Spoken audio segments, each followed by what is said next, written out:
built for this network for the strong, not the weak.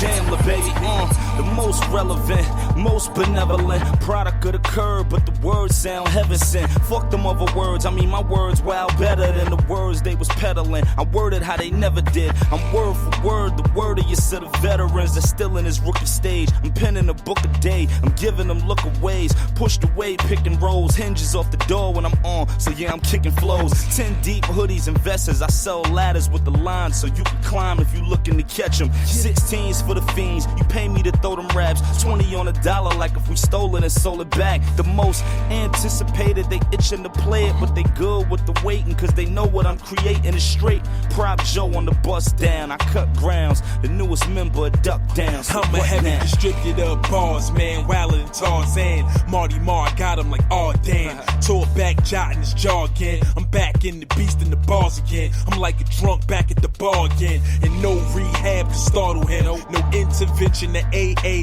or Narcotics Anonymous. Born to bully the beat and then body it. And I ain't even reached my prime yet. Niggas feel like I'm optimist. They witness my opulence. Occupation who has an ambience. The lyrics couldn't make it more obvious. My 16 sentences penned in the penmanship. I make the pupils pull their pencils in. See, I went from the star student to the leader of the unit. Niggas love the way I do it. Now they moving with my movement.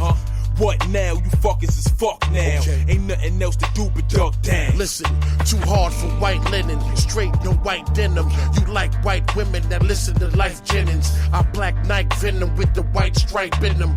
Black Levi's with a knife to strike, get them.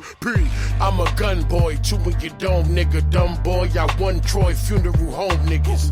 Listen, I'm smooth like Romello on Sugar Hill. You with John on Hunts Point, you be where the hookers chill. Fake chains on rap niggas be looking real. Bullshitting and tripping like I just took a pill. You do coach bags, I do cush bags. You a douchebag, I'm the true fag. Share greedy, y'all niggas get scared easy. Queer like multiple pairs of Air Yeezys. P, illest nigga in Bucktown, I snuff clowns. SK, Torre, Sean P, duck down. Motherfucker.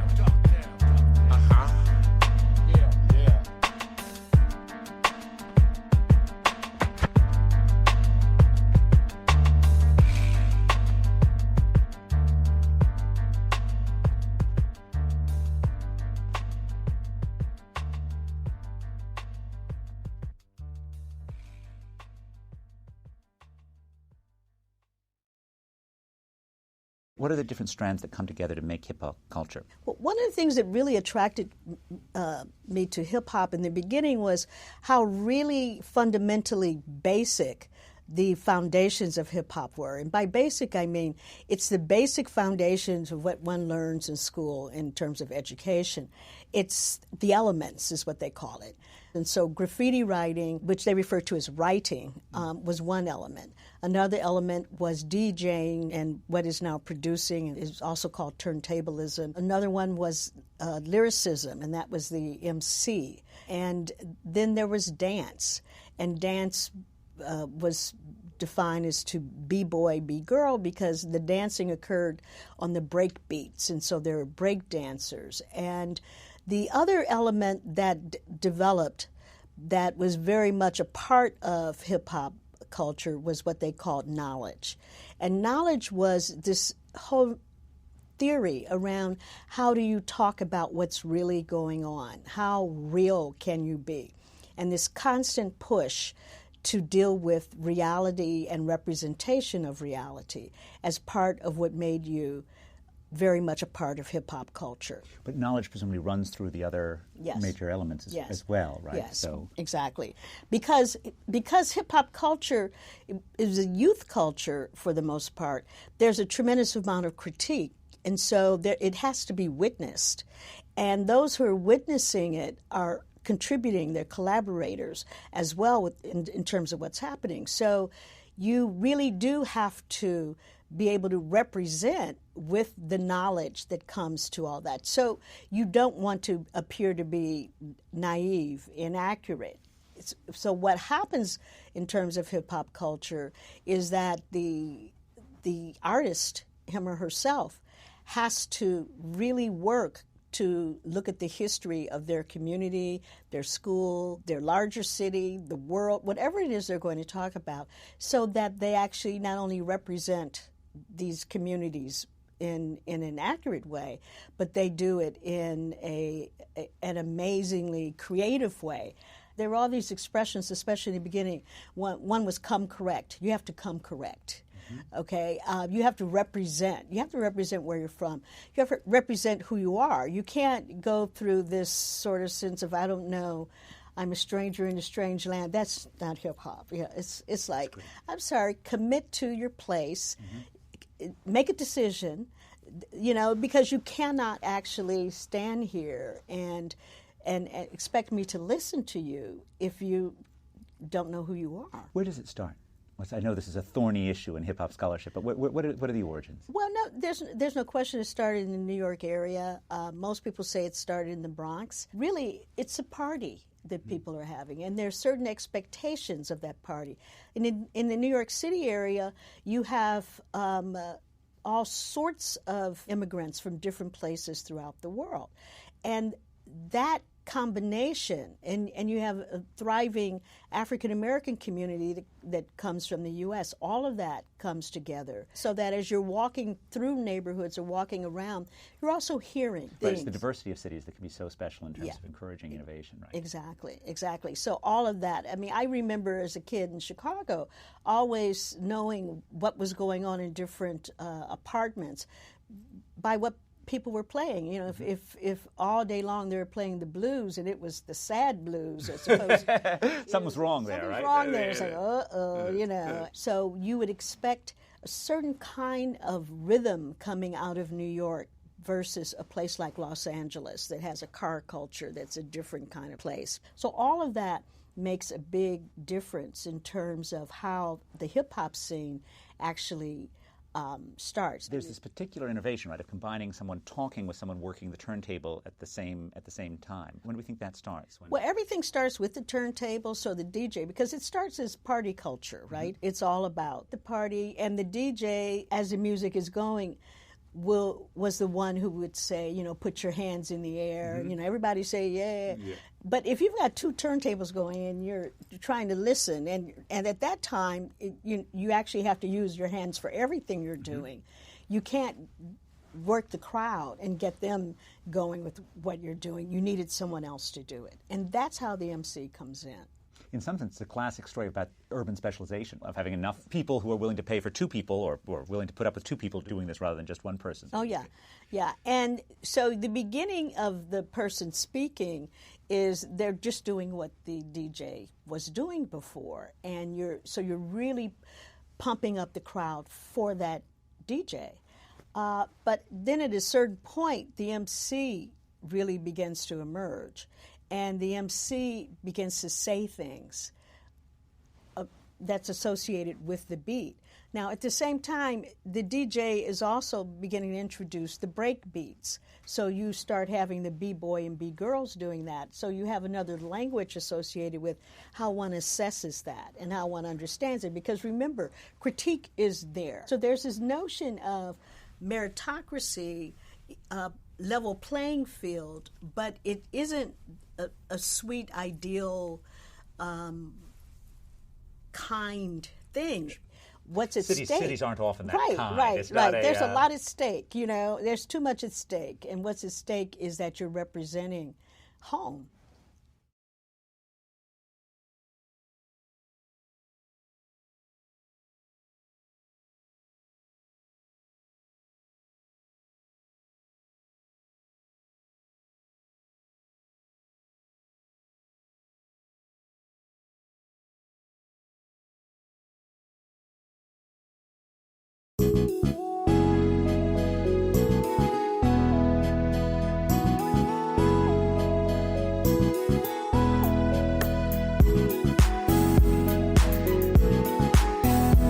Yo, this is Big Illinois 73, host of the Backyard Podcast, Wednesday nights at 7 p.m. Central Time on the Built for This network. Check us out. Hosted by yours truly, with my panel, my fam. We got the sister Kim Webb, the brother Dre MC1, the brother Anuliel, and the brother HRap B. No topic is off limit. We laugh and joke. We get serious. Try to be informative. Check us out. Once again, that's the Backyard Podcast, Wednesday night, 7 p.m. Central Time. Let's go.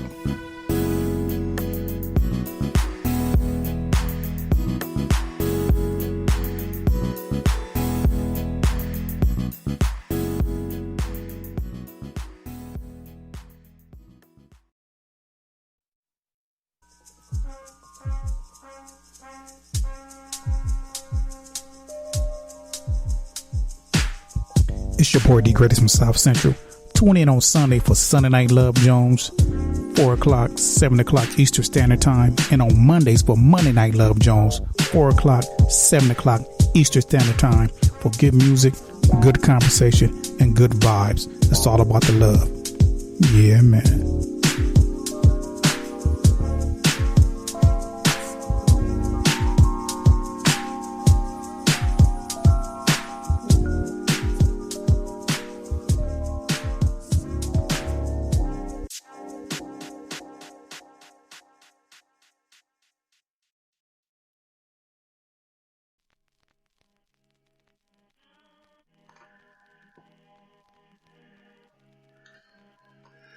Good evening, everyone.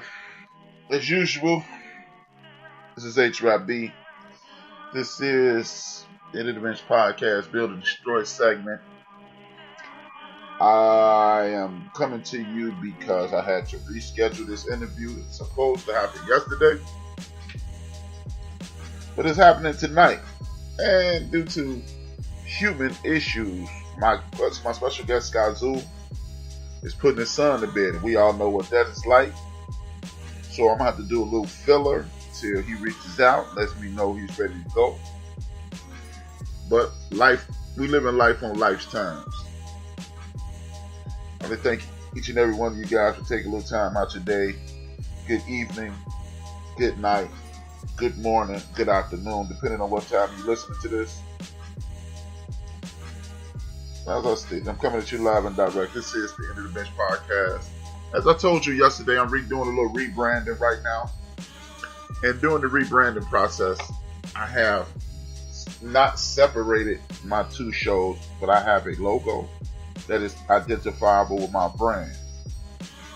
And with that brand, it comes sports and entertainment or community and uplifting. So what I'm going to do is just, like I said, I rebrand it, calling everything End of the Bench, and then it's either Build or Destroy, where I'm going to talk about the community, people in the community, and let people know their stories, let you know their stories, or what I'll do is talk sports and entertainment on Tuesdays. The Saturday show is traditionally the other one. I would again like to thank everybody who's in the background listening.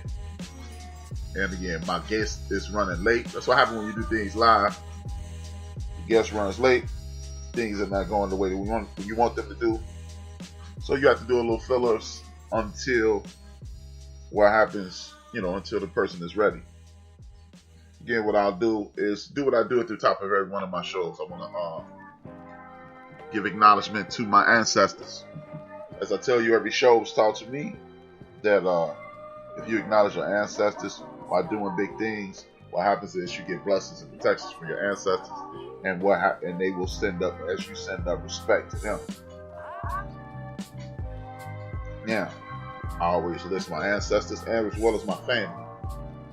The Whitmore family, the Pollard family, the Turner, Battle, Cotton, Harper, Bailey, Chris Lansdowne, Liggins, Duncan, and me, my moms, my pops, my sisters and brothers out of Williamstown, we in the building.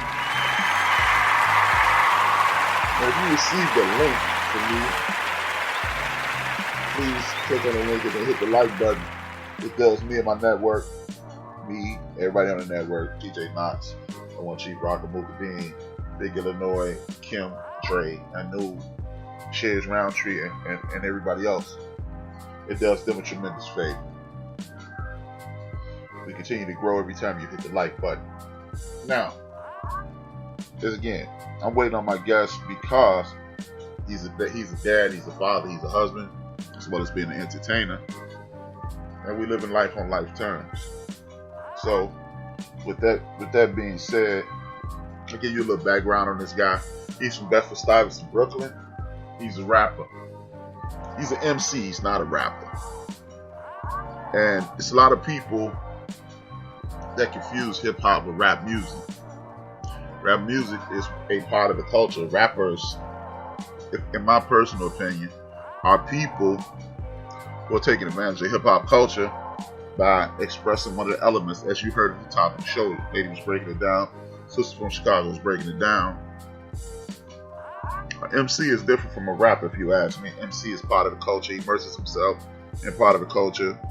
He's most likely multifaceted inside of the culture, whether it be DJing, writing, dancing, or what have you, or just the love of the culture. This guy that you'll get to know tonight, he is truly an MC.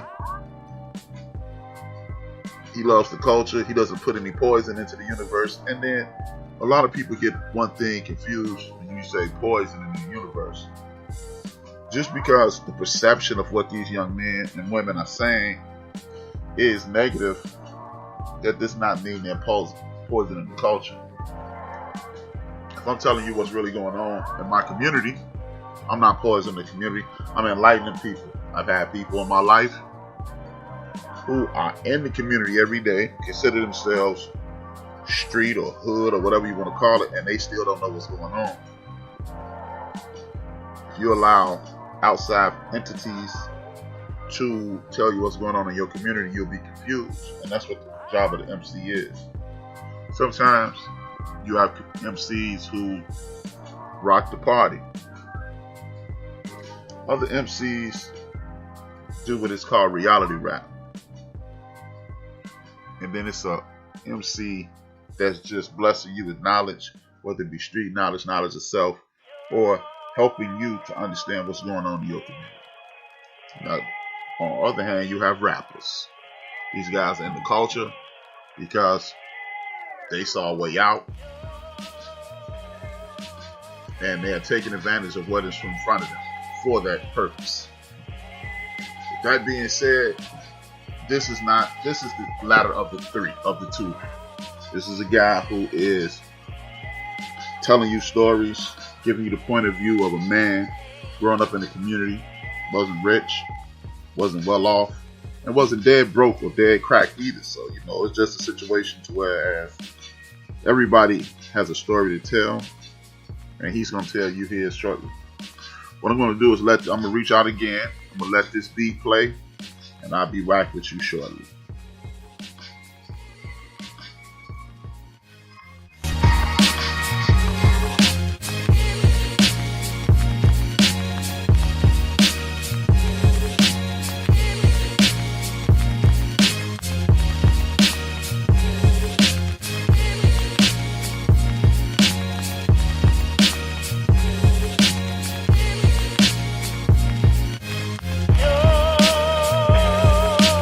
Hey.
Just look at us.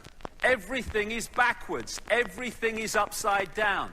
Doctors destroy health, lawyers destroy justice, universities destroy knowledge, governments destroy freedom, the major media destroys information, and religions destroy spirituality.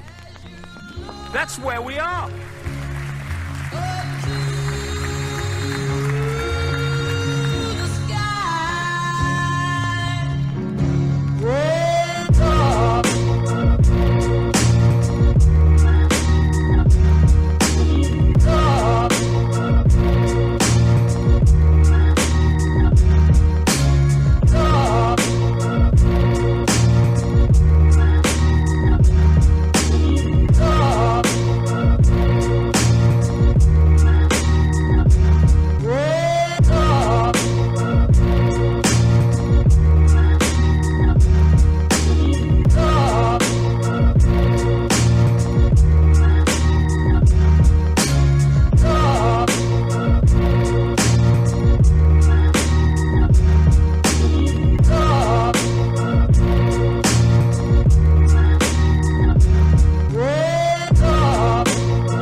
Hello, everyone.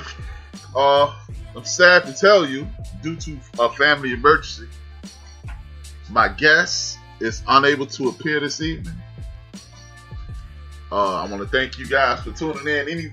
Either way, it is much appreciated. But when you do things live, these are one of the technical difficulties that you may have. I apologize. I will be back on air Tuesday. I apologize again for wasting your time. Thank you for the support for Built for this network. Please don't let this be a reflection upon me or any of my network mates. Things happen. A family emergency. Dude is a father. And you got to take care of business when business comes up. Nobody anticipates an emergency arising. We're going to reschedule. And hopefully I can receive the same kind of support that I received tonight upon his return. And I see one of my label mates just wrote in here in my chat room, play my demo, and I'm still not going to play your demo even though my guest didn't show up. But on a serious note, I apologize for wasting your time. This is me, HRap B, tuning out and signing off. And peace and blessings to Skyzoo and his family. I hope everything works out. And thank you again.